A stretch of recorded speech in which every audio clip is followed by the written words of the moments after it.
Assalamualaikum dan selamat sejahtera. Baik, ni sambungan dari latihan yang saya bagi. So yang terakhir dari itu adalah soalan yang ini. Okey. Pilihkan pemerhatian bilangan gajah di habitat J. Jawapan dia bilangan gajah menurun. Baik, sambungan daripada ni yang latihan yang saya telah bagi tu. Okey. Okey. Jadi soalannya adalah berikan 3 inference berdasarkan pemerhatian yang telah kita nyatakan sebelum ni. Okey, iaitu bilangan gajah menurun. Okey. Bagi inference, bagi sebab kenapa bilangan gajah menurun. Jadi kenapa? Okey, kenapa bilangan gajah menurun? Jadi kita boleh katakan yang pertama, pemburuan haram meningkat.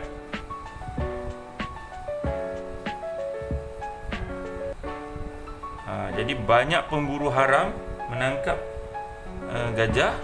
Jadi bilangan gajah tadi menurun. Sebab pemburu haram meningkat. Jadi kenapa gajah itu semakin berkurangan?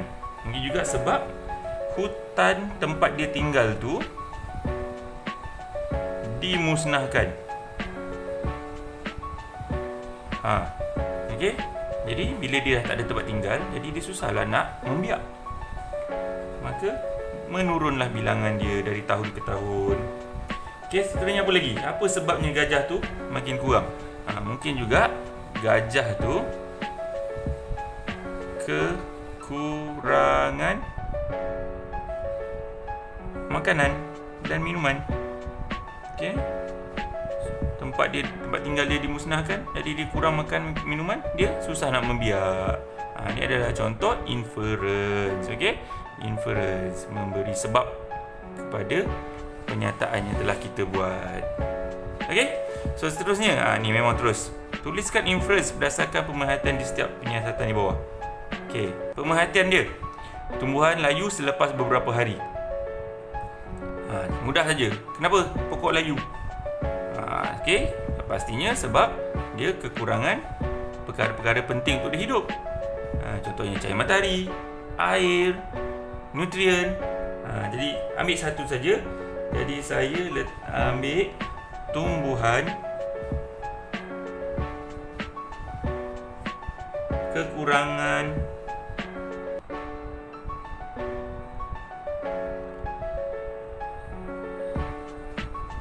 cahaya matahari dan air. Kurang cahaya matahari dan air akan menyebabkan tumbuhan layu. Itu inference. Okey, seterusnya pemerhatian. Kedua-dua magnet menolak antara satu sama lain. Ni awak dah belajar dulu di tahun 2, tahun 3. Utara dengan utara, selatan dengan selatan, magnet akan menolak. So bila dia bertentangan, barulah dia akan menarik. Jadi kenapa? Bagi sebab kenapa magnet ini menolak antara satu sama lain.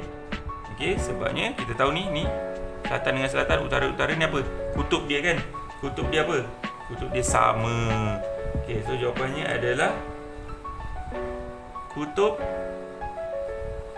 kedua magnet adalah sama. Itu inference dia. Okey. Seterusnya, bilangan haiwan di hutan berkurangan. Tengok gambar ni, buat penerbangan untuk buat pembangunan. Okey, terbang hutan banyak-banyak untuk buat pembangunan. Jadi apa sebabnya haiwan di hutan berkurangan? Inference dia, sebab dia. Sebab bila kita tebang pokok, dia dah tak ada tempat tinggal. Jadi tempat tinggal dalam bahasa flora dan fauna adalah habitat. Jadi inference dia adalah habitat, iaitu tempat tinggal haiwan itu.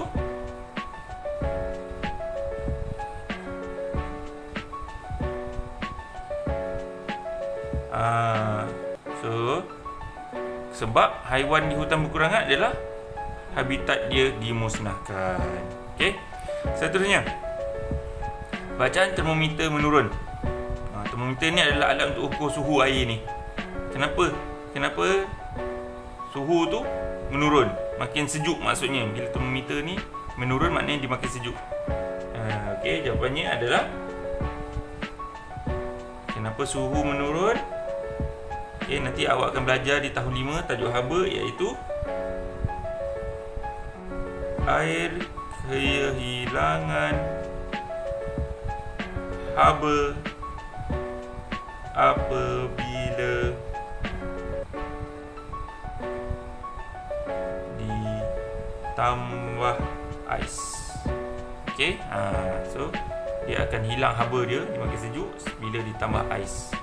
Okey, tengok ni gambar ni, banyak ikan dan penyu mati. Apa sebabnya? Simple saja.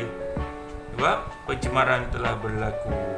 Okey, laut telah tercemar. Okey, ini cara menjawab soalan inference. Okey, di muka surat sebelah pula, KPS meramal. Okey, kita lihat sini, meramal. Okey, rajah menunjukkan paku besi ditarik ke arah magnet yang berlainan saiz.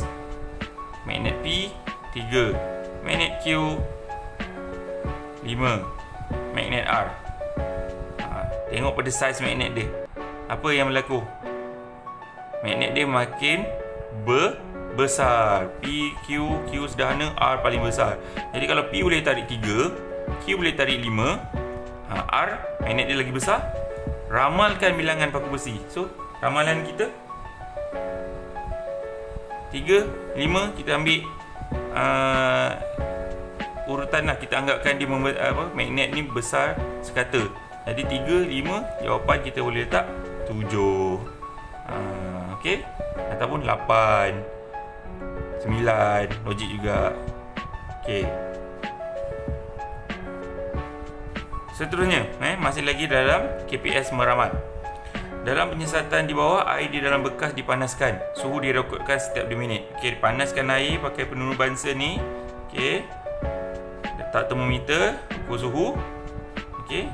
Jadi, tengok sini. Pada kosong ni maksudnya awal-awal. Letak termometer, ukur masa tu. Suhu adalah 32. Jadi untuk pengetahuan semua, 32 ni, 30 darjah Celsius ni adalah kita panggil sebagai suhu bilik. Okey, suhu normal sekarang ni kalau kita berada kat dalam kelas ke, inilah suhu dia. Okey. Kemudian bila lepas 2 minit, ambil termometer ni dia naik jadi 40. Lepas 4 minit, dah check masa 4 minit. Termometer ni dia punya mercury kat dalam ni akan naik jadi 58. 6 minit, tanda soal, tak tahu. 8 minit, 79. Okey. So sekarang soalan kata ramalkan suhu air 32, 40, 58. Berapa agak-agak kat sini. Okey. So jawapan yang tepat adalah kita boleh andaikan suhu air tu pastinya lebih daripada 58, kurang daripada 79. So kita boleh letak 60 darjah Celsius hingga 70 darjah Celsius. Itu jawapan dia. Tapi kalau awak letak 65 pun betul juga. Awak letak 68 pun betul juga. Okey, sebab nombor dalam lingkungan 60 hingga 70. Okey, betul. Alright. So ramalkan suhu air pada minit ke-15. Pada minit ke-15. Berapa? Ni 8, 10, 12, 14, 16. Kita ambil suhu 2 minit. Berapa? Okey, minit ke-10. Dia akan jadi 79. Andaikanlah dia naik jadi 88. Minit ke-12. Minit berapa? 100. Minit ke-14 berapa? 106. 108. Salah, jawapannya adalah 100 juga. 100 juga. Kenapa jadi macam ni? Sebab air dia suhu dia akan kekal panas pada 100 darjah Celsius saja. Setelah itu dia akan menjadi wap air dan kelama-kelamaan akan kering. Siapa biasa tolong mak dia masak air kat dapur, mesti akan perasan kalau terlupa tutup air, lama-lama air akan kering. So tenaga haba yang dibekalkan oleh api tadi akan digunakan oleh air untuk melepaskan diri dia menjadi gas. Sebab tu suhu dia kekal 100 sampai air kering. Okey. So pada minit ke-15 iaitu di sini suhu ni adalah 100 darjah Celsius. Okey. Magic tak? Alright. Okey, soalan seterusnya.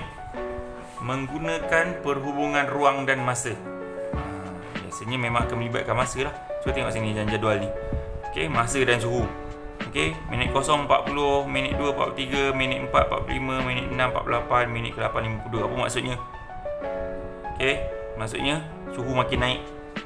Makin lama suhu makin naik. Itu maksudnya. Jadi apa jawapannya? Apabila masa tempat kosong, suhu air tempat kosong. Okey, jadi apabila masa, tengok sini 20248. Apa berlaku pada masa? Iaitu masa meningkat. Okey, tengok suhu air 40, 43, 45, 48, 52. Apa maksudnya? Okey, maksudnya air pun turun. Suhu dia pun turut meningkat. Okey, seterusnya tahun dan bilangan haiwan. Tahun 2012, 14, 2016, 18, 20, 189, 188, 189, 95, 210, 226. Okey, apabila tahun meningkat. Okey, apabila tahun meningkat, bilangan haiwan turut meningkat. Macam tu cara jawab dia. Okey, masa dengan suhu 2, 4, 6, 8, 10, 12, 14. Setiap 2 minit. Mula-mula suhu dia 40, pergi 30, 20, 10, akhirnya 0, 0, 0, 0. Maknanya suhu makin menurun dan akhirnya kosong. Okey, jadi apabila masa meningkat, suhu air menurun 40 pergi ke sampai ke kosong. Suhu air menurun dan kemudiannya nampak 0, 0, 0. Apa? Dia tetap tak berubah dah. Itu cara jawabnya, nampak? Yang tadi dia menurun, meningkat. Kalau menurun pun dia menurun aja. Tapi yang ni dia ada dua. So jawapan kita ada dua juga. Apabila masa meningkat, suhu air menurun dan kemudiannya tetap. Okey? Baik. Soalan ini bukan ini adalah kena jawab ni. PQR ni. Lipas membesar. Kenapa soalan lipas pula? Okey, kalau kita tengok lipas membesar, kalau awak nak tahu ini gambar telur dia sebenarnya. Telurnya. Okey, pada hari pertama Q. Okey, lepas telur dia pergi apa? Tengok antara ni dengan ni. Siapa dulu? Pastilah ni, tengok ni, sesungut dia pendek, sesungut ni dah panjang. So ni nak lipas yang ni dulu. Okey, selepas tu hari ke-6 antara ni dengan ni, pastilah ni. Akhirnya okey. Seterusnya mentafsir data.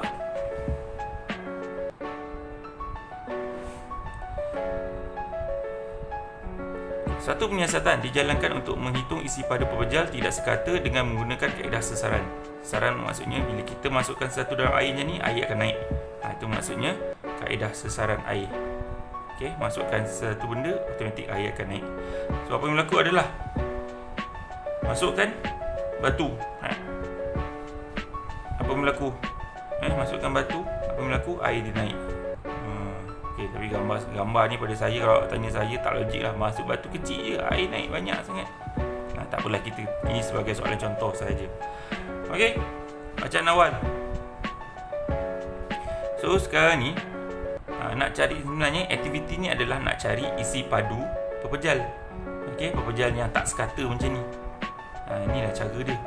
Okey, kalau siapa rajin baca sejarah, ini kita panggil sebagai prinsip Archimedes.